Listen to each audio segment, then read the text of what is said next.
अस्सलाम वालेकुम नाज़रीन, मैं हूँ कुर्बान बलोच। यहाँ शहबाज शरीफ वज़ीर आज़म मुंतखब हो गए।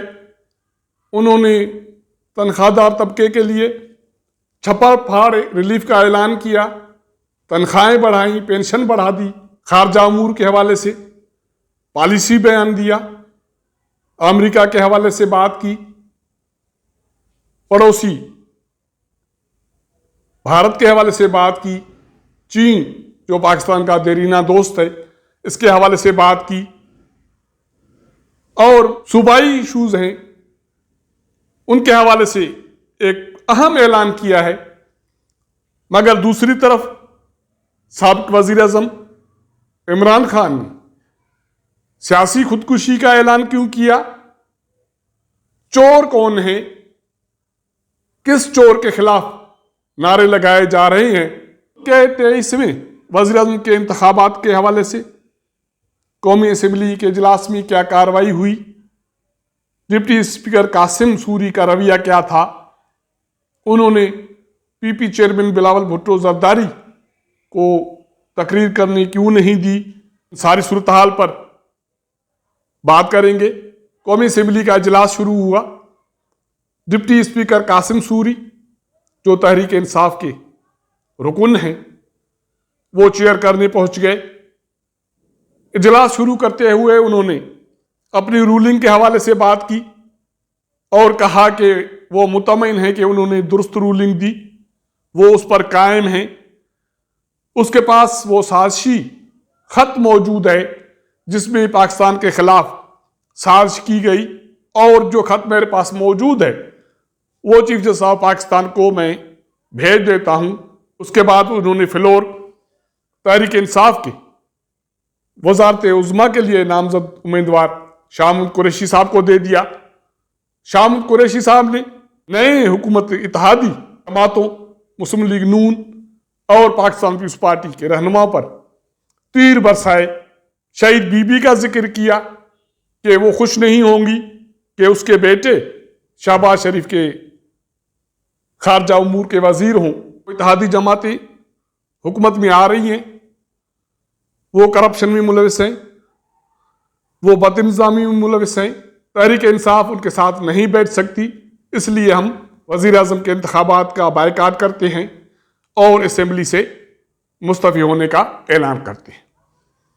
ये कहकर तहरीक इंसाफ के अराकीन ऐवान से बाहर चले गए।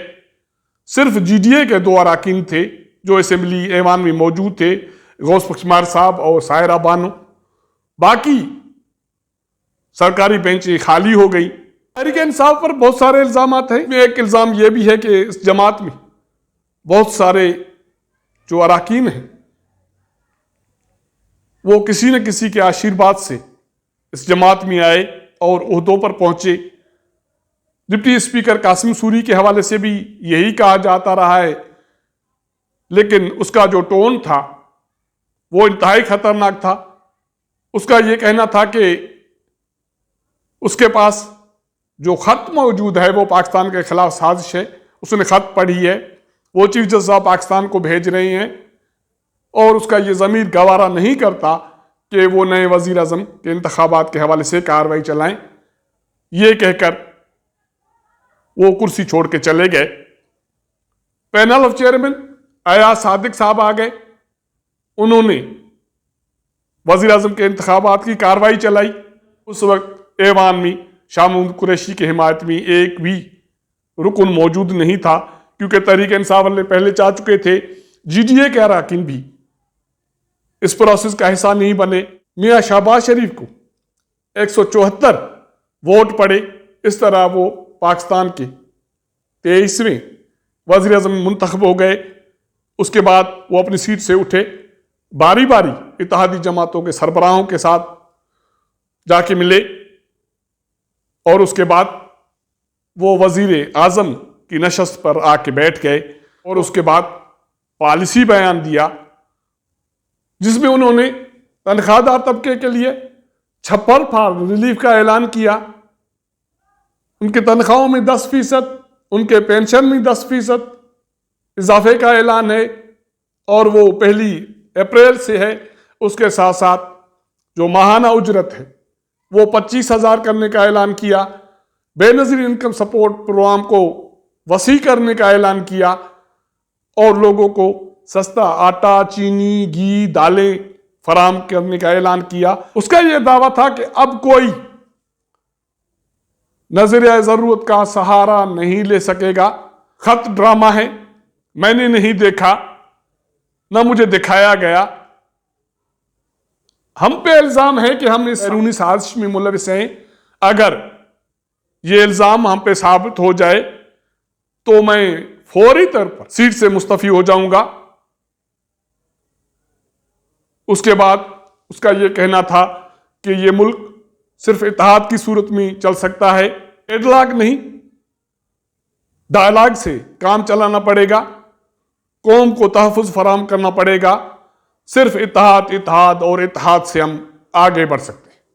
उनका यह कहना था कि इमरान खान ने साजिश की, चीन के साथ ताल्लुकात खराब करने की कोशिश की, सीपेक को ख़त्म करने की कोशिश की, इसके साथ साथ सऊदी अरबिया और बाकी जो दोस्त ममालिक हैं उनके साथ ताल्लुकात खराब करने की कोशिश की गई, जिनको बहाल किया जाएगा।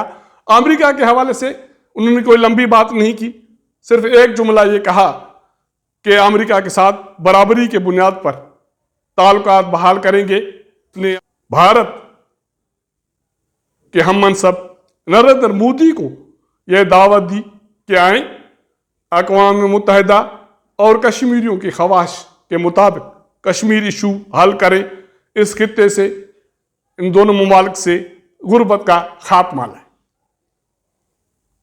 इंतहाई अहम पॉलिसी बयान था। हुक्मरान इत्तेहाद जमात के लोग उन्होंने नारेबाजी की, देश के बजाई। वहां दो जमातों के दरमियान नारेबाजी का मुकाबला था, कारकुन मौजूद थे। उसमें एक पाकिस्तान पीपल्स पार्टी थी और दूसरी मुस्लिम लीग नून। मुस्लिम लीग नून के कारकुन शेर शेर के नारे लगा रहे थे और पाकिस्तान पीपल्स पार्टी के कारकुन एक जरदारी सब पे भारी के नारे लगा रहे थे। Panel of chairman Ayaz Sadiq मजा ले रहे थे, कारकुनों को धमकी भी दे रहे थे, हंस भी रहे थे और ऐवान की कार्रवाई भी चला रहे थे। एक तरफ मुंतखब वजीर आजम की तरफ से जो ऐलानात किए गए, इंतहाई अहम शुरुआत थी। आवाम के लिए, तरखादा तबके के लिए छप्पर फाड़ रिलीफ का ऐलान था। दूसरी तरफ साबिक वजीर आजम इमरान खान की जमात ने उसी ऐवान में सियासी खुदकुशी करने का ऐलान किया। अब वो करेंगे क्या? उसमें खतरनाक चीज जो वो बता रहे हैं वो ये होगा कि जिस तरह पिछली रात इस्लामाबाद में, कराची में, लाहौर में, हैदराबाद और बाकी शहरों में तहरीक इंसाफ के कारकुनान ने जो मुजाहरे किए, उसमें जो नारे लगे, चोर चोर चोर, चोर है कौन, एक नया पंडोरा बॉक्स खुलने जा रहा है। तहरीक इंसाफ के लोग, साबिक वज़रा, अराकीन असेंबलीज, उन्हीं लोगों को, उन्हीं इदारों को चोर कह रहे हैं जो कल तक उनके साथ एक पेज पर थे। तहरीक इंसाफ की तरफ से असेंबलियों से मुस्तफी होने के ऐलान के बाद तकरीबन 30% नशस्तें असेंबलियों की खाली हो जाएंगी। तो असेंबलियों की वक़्त क्या रहेगी? क्या कौमी असेंबली में सिर्फ हुक्मरान जमात रहेगी या अपोजिशन भी होगी? क्या अपोजिशन GDA के लोग होंगे, उन्हीं में से अपोजिशन लीडर होगा, या तहरीक इंसाफ के मुनहरिफ अराकीन में से अपोजिशन लीडर होगा? ये तो देखने वाली बात है। अब आने वाले दिनों में तहरीक इंसाफ असेंबलियों में भी नहीं होगी। साबिक वज़ीर आज़म इमरान खान जलसे करेंगे, जुलूसों की रहनुमाई करेंगे, जहां ये नारे लगेंगे चोर चोर चोर। ये अजीब नहीं है कि जो भी हुक्मरान जमात इक़्तिदार में आ जाए तो उनको रियासती इदारे, उनके किरदार, उनके रहनुमा चोर नहीं लगते। वो हुकूमत के साथ एक पेज पे होते हैं। अगर वो हुकूमत से निकल जाएं तो उनको वो चोर लगने लगते हैं। ये तजुर्बात माजी में PDM के हवाले से हुए।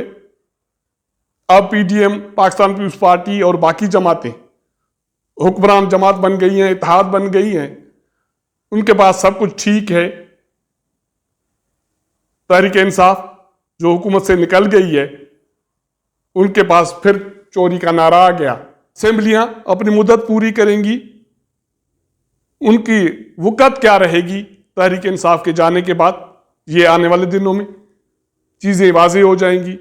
अगर हमारा ये वीलॉग आपको पसंद आए तो अपने दोस्तों के साथ ज़रूर शेयर कीजिएगा, अपना फीडबैक दीजिएगा। आपके साथ मुलाकात करेंगे अगले प्रोग्राम में, तब तक इजाज़त दीजिएगा। अल्लाह हाफ़िज़।